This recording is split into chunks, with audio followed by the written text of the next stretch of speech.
We also are joined by Hani.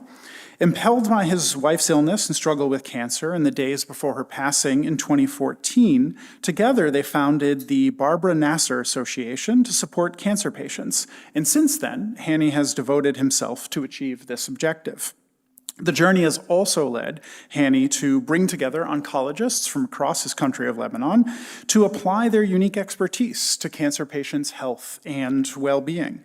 Being proactive has allowed the association to evolve to where it doesn't just create these medical connections, but is in fact about services for patients at every step of their disease, and thus making Hani a fierce defender and a spearhead advocate for the rights of adult cancer patients in Lebanon.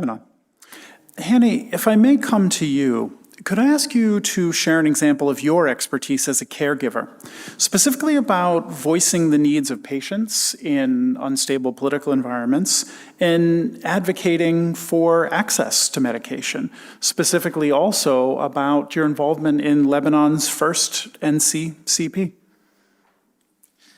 Thank you, Brad. It's my great honor to stand at this World Cancer Leaders Summit and speak about my partnership with my late wife, برباره. Together, we transformed cancer patients in Lebanon from mere statistics into a matter of Lebanese society. When برباره received her diagnosis of breast cancer with bone metastasis and fractures, her medical team told us she had less than a year to live. 5 years later, they asked her, what's the secret that allowed her to live for this long?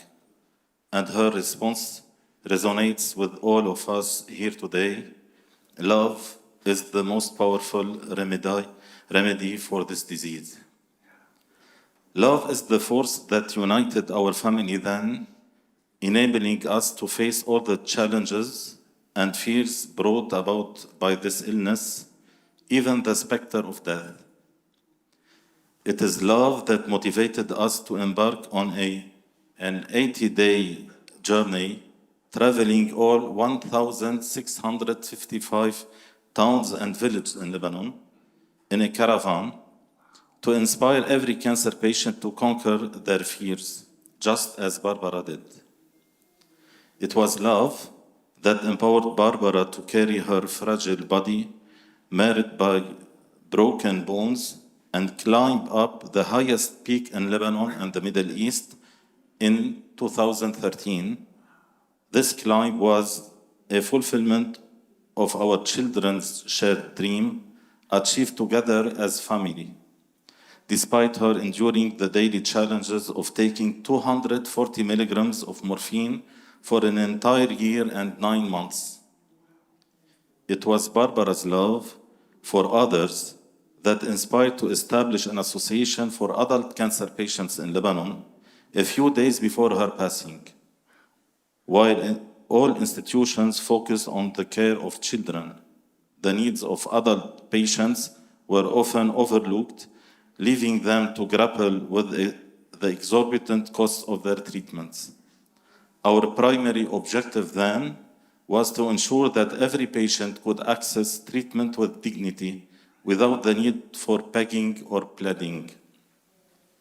Love and unwavering dedication made me leave behind my previous life and fully commit to the cause and the association. At the outset, I had no prior connections and I didn't even speak English. After years of struggling, raising awareness, supporting patients and their families, and providing guidance on their journey, we successfully established the advisory board.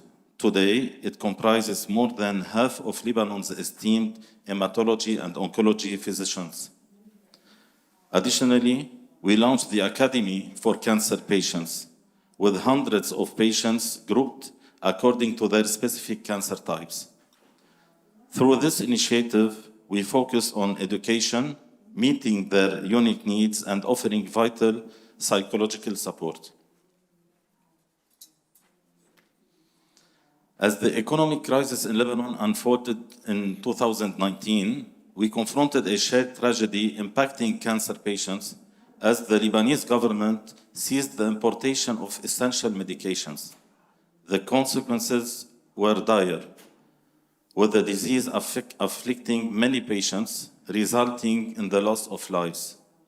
We refused to remain silent and instead initiated large-scale media campaigns and organized numerous protests to raise awareness and draw attention to this critical issue.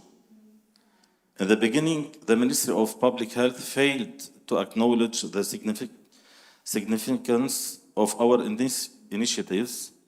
However, through our determination, strong public support, and a new minister took the helm, we forced them to listen to our pleas and address our concerns.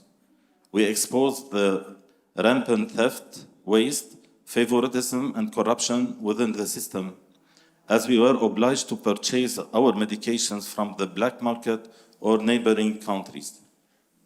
Today, we take pride in this substantial transformations achieved within the Ministry of Public Health. We successfully introduced a traceability system for medications, effectively eradicating corruption. We have formulated a comprehensive 5-year plan for cancer care in Lebanon, known as the National Cancer Plan, and Barbara Nassar's association plays a pivotal role as a key member on the National Cancer Plan Advisory Committee. In doing so, we've raised the stature of cancer patients in Lebanon and emerged as their loud and influential voice within the Ministry of Public Health.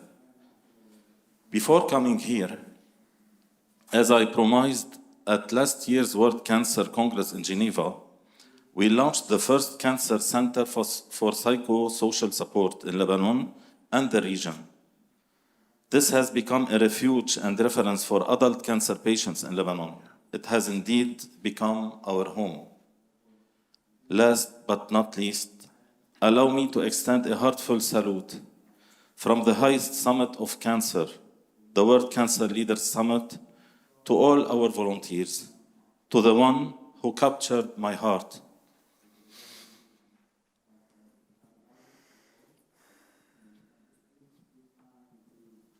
To Barbara. Without her determination, struggle, and smile, we wouldn't have achieved what we have. Barbara, we have accomplished the mission. Thank you.